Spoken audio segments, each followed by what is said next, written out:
So I'm just going to write down some things that I've been studying about and talking to my pastor about. A very important thing that I learned yesterday is that tattoos are not a sin. Now, tattoos that are demonic and a worship of other idols are a sin. A lot of people read, "Do not cut your bodies for the dead or put tattoo marks on yourself, for I am the Lord." Leviticus 19, verse 28. Even though that is talking about getting tattoos, context is key. At the time, God was preparing the Jews. At the time, they lived among some pretty nasty people who participated in demon worship, child sacrifice, human sacrifice, all sorts of manners of sexual perversion. And they would shave and cut their hairs and get tattoos as a means of identifying themselves with a particular tribe or cult. The Jews were lured into that behavior, so God gave them the Old Testament laws to keep themselves from lowering or defiling themselves in a whole bunch of ways, including diet, sexual perversion, haircuts, tattoos. The New Testament, we are no longer held to the OT Jewish law. We do need to be mindful of our natural tendency for our choices. We tend to be drawn towards a worldly way and not a godly way. So just be careful about your choices. Be mindful if it's something that you are doing for God, if that's something He would want you to do, because you have to remember that you are a representation of Him, of His servant, you are His servant. So, you're representing not just yourself, but all followers. Romans 14, verse 1 through 4. Accept them whose faith without passing judgment on disputable matters. One man's faith allows him to eat everything, but another man's faith, whose faith is weak, eats only vegetables. The man who eats everything must not look down on the man who cannot. And the man who does not eat everything must not condemn the man who does, for God has accepted him. Who are you to judge somebody else's servant? To his own master he will stand or fall, and he will stand, for the Lord is able to make him stand. Can we criticize? Yes. But not in a condemning way. Those with wrong motives or negative attitudes who judge others aren't trying to build them up. Instead, they're trying to tear them down. Still, even constructive criticism given to the weak to help them become strong should come from a place of love and genuine care and respect. Those who correct others will want to keep in mind their own shortcomings. Romans 14, verse 10, You then, why do you judge your brother? For we will all stand before God's judgment seat. This is why it is important to have a community of people that love us and want us to better ourselves, where we have a trusted community and it becomes easier to spot our own shortcomings. We have to help each other, but in a way of righteous judgment and not condemnation. Righteous judgment is a nudge back on track, biblical advice, and people that love you wanting to see you achieve your full potential. Not just in life, but also in your obedience to Christ. We will mess up, and that's why we need God, and that is also why He wants us to surround ourselves with people that bring us closer to Him. So, here's the thing, is that when we're trying to make decisions on how to handle things, remember to go to God about it.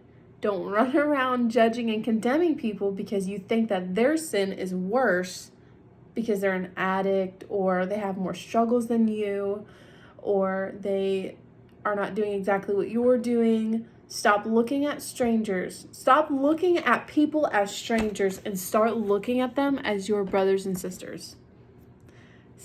I don't care if it's a dude nodding out at Circle K or if it's some random lady in the dollar store. That is your brother and sister. Okay. We need to help our brothers and sisters get home. The same as I've said before, we are so conditioned to believe every man for himself, or it's a dog-eat-dog world. We have been made into something so careless and selfish.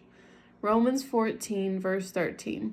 Therefore, let us stop passing judgment upon one another. Instead, make up your mind to not put any stumbling block or obstacle in your brother's way.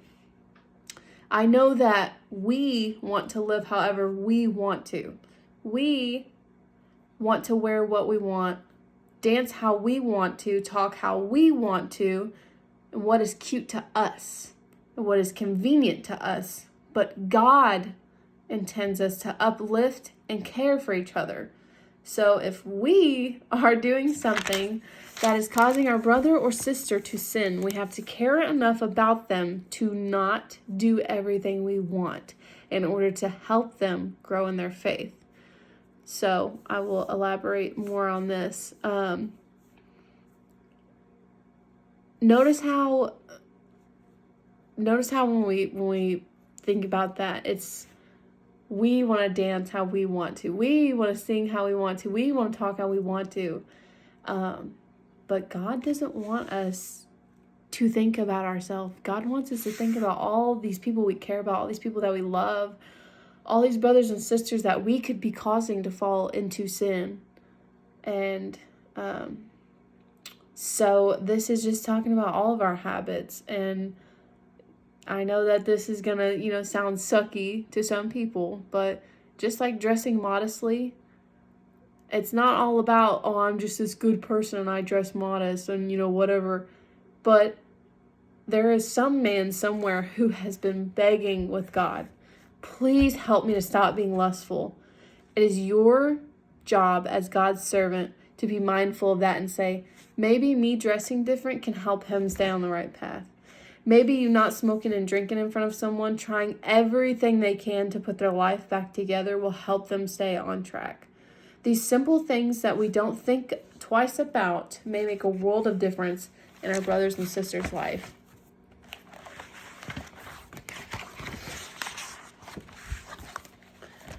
Us being mindful and living in a Christ-like way can change people's lives in a way that you couldn't even imagine.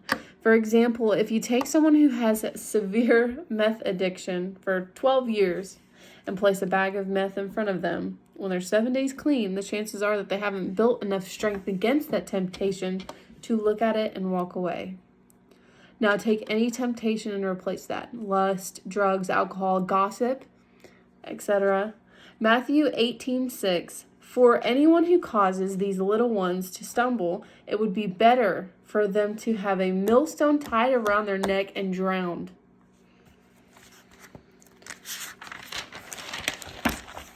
This is implying that you should not cause someone who is new or has weak faith to stray away. Jesus is speaking on the humility and protecting the vulnerable. This is not to endorse violence, but to express the seriousness of leading others astray and away from God, and protecting those who are new to the faith or struggling. Consider how your actions and words might affect others. Going back to what I said about, I think it was Romans 14, 1 through 4. Some are in a farther walk with Christ than others. And if we're doing something, even if we have enough strength and faith to stay on track, if our action is causing a brother or sister to fall or stray away, we need to stop. Even if you can handle smoking a cigarette every once in a while, and stop doing it in front of someone who's biting tooth and nail to stop themselves. You are no longer acting in love. You don't care about them if you cannot stop to help them. Just because you can go to a club and not fall into lust and drunkenness and get completely consumed by sin, don't take someone who will. Care enough about them to build them up, not down. I know that it's hard because we live in a world, like I said, that we've been conditioned to only think about ourselves. But this is a part of living for God, is not just thinking about yourself. God wants you to put other people first. Put yourself last. Put him first. And then everybody else. And then yourself. That's what we should do. We should help each other. We should love each other. But anyways, yeah. Thank you.